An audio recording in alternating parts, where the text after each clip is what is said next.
Hi, we're My Passion, and you're watching the Kerrang podcast.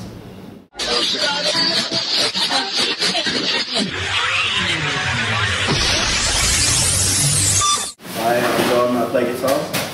I'm John as well, and I play drums. I'm Lawrence Renee, and I play vocals. I'm Simon, I play bass. Cool. So we're on the first day of the Innerpartysystem in tour with Middle Class Route as well. Yeah. How's the first night gone? 'Cause it's very diverse. But It's the first night, so we need to sort of settle in, we're just getting to know each other. It's good, they're a great band, so we've been listening to them sort of on tour previously. We know a bit about them. And then it's the first night, so we're just sort of getting into it, aren't we? It was a good night though, it was nice and busy. We're at the Soul Tree tonight, it's our first time here. It's good fun. yeah. Is this the first time you've played Cambridge? No, we played Cambridge a few times, haven't we? No, I've been to some of the toilets in Cambridge. We've been touring for the last couple of years, so we've done the rounds and sort of found out where the nice places are to go. And where to play, where not to play. Yeah. So where's some of the favoured venues in the UK for My Passion? Some that we did on the last, we toured with Killhanna in the autumn. We did some wicked venues. Yeah. I like that pub Steamboat Tavern. Steamboat Tavern. There's a little tiny little place in Ipswich that really looks after us. So they just. That's more about the food. Yeah, it's more about the food and the sort of, Yeah. and it's a tiny little room, and we heave it, and it just all the kids go crazy, and it's just so good fun. Concord 2 in Brighton, that was quite. Yeah, that's one. That's really good. It's sometimes the smallest venues are the best because it's just like the greatest vibe you get up of it, and especially the ones that stick in your mind, the ones that look after you. Newcastle Academy was crazy, wasn't it? That was really good. That was the big one. It's a great city, so I've heard. Yeah. So I mean, is food important to a band? You know, you've been in a van all day.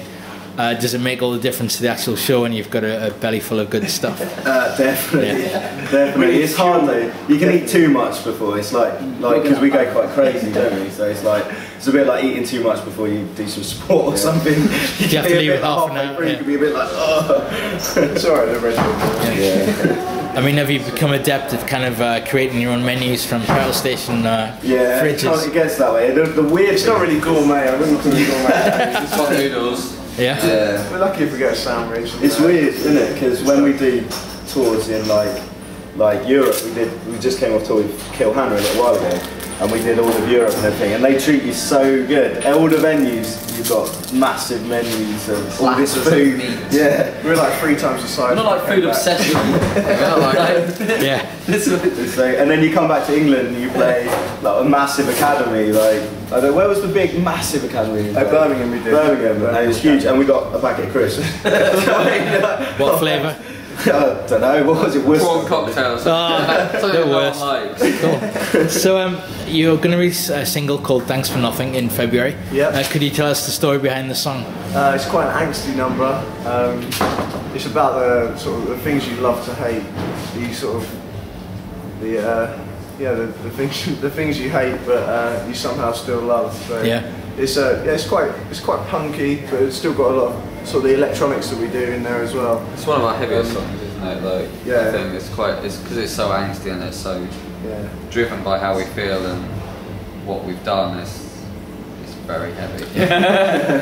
We were going through quite a hard time when we were like sort of like quite a low patch when we were sort of that song was being written. So it's like it means quite a lot to us, that one. Kind of being ignored for a while and just working your asses off, and because we've taken the DIY route ourselves, so it's just a lot of working and a lot of plugging away to sort of get where we are now. Sort of things are starting to pick up. It's really great to see people sort of grabbing onto it. So it was kind of going through that, and this was a bit of like, hello, take notice of this. We're My Passion. So it's a good introducing. It's a good number to introduce us to everyone. Right.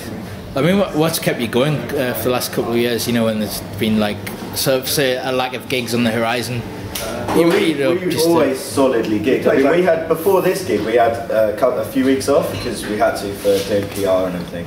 And it was so it's just weird for us because we're so used to gigging. It's like it's a lifestyle on the road for us for the last 2.5 years. Yeah, and that's kind of what's kept us going, hasn't it? Really, like we write a lot, like constantly write, and we try and like just gigging, getting the feedback from the fans. I suppose we were just like stuff everyone else. Who cares? We just, as long as they like us, what does it matter if we're not getting any recognition from anyone else? Yeah. So we set up our own label called Style Suicide Records, and we just decided that we wanted to do it ourselves, and we sort of built up a merchandise brand.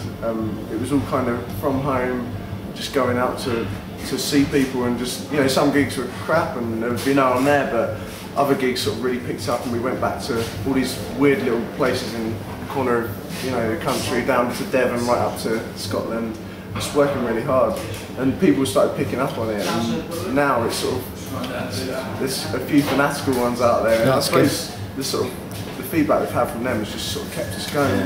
We've got something here that's special, you know, we really sort of believe that. Yeah. And it's sort of, that's really sort of spurred us on to I think we knew really at the start, like, if you work at something, and it's almost better that we didn't get the recognition early on, because our fan base has grown up with us, and so they like, they're more supportive of us. They know that we're not some fake band that's been put together, because they were at the gigs when there's 10 people there, do you know what I mean? So everyone's sort of grown up with us, and it means that they're stronger and more behind us. I think it's especially we've got a really strong street team working with us that we've sort of built up, and it's part of them connecting with us and just being part of seeing a band grow and being included in that, and I think they really love that, love being a part of it, don't they? Yeah.